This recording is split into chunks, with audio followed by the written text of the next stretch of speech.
BNP chairperson Begum Khaleda জিয়ার সুস্থতা কামনা করে চিঠি পাঠিয়েছেন পাকিস্তানের প্রধানমন্ত্রী শেহবাজ শরীফ। চিঠিতে তিনি খালেদা জিয়ার সুস্বাস্থ্য ও দীর্ঘায়ু কামনা করেন।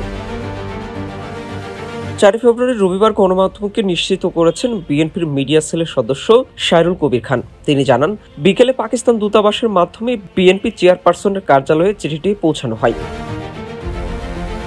31 জানুয়ারি লেখা চিঠিতে পাকিস্তানের প্রধানমন্ত্রী শেহবাজ শরীফ উদ্বেগ প্রকাশ করে বলেন, আমি আপনার স্বাস্থ্য সমস্যা সম্পর্কে জানতে পেরে দুঃখিত। আমি আপনার সুস্থতা ও মঙ্গল কামনা করি। আল্লাহ আপনাকে সব অসুস্থতা থেকে রক্ষা করুন ও সুস্থ রাখুন। চিঠিতে বিএনপি চেয়ারপারসনের রাজনৈতিক জীবন ও অবদানেরও প্রশংসা করেন শেহবাজ শরীফ। তিনি বলেন, আপনি বাংলাদেশের রাজনৈতিক অঙ্গনের একজন বিশাল ব্যক্তিত্ব। জনসেবার প্রতি আপনার অবিচল প্রতিশ্রুতি অনেকের জন্য অনুপ্রেরণার উৎস। এছাড়া খালেদা জিয়া তার পরিবার ও দলের সমর্থকদের পাশে থাকার আশ্বাসও দিয়েছেন পাকিস্তানের প্রধানমন্ত্রী। Desk report, metro TV.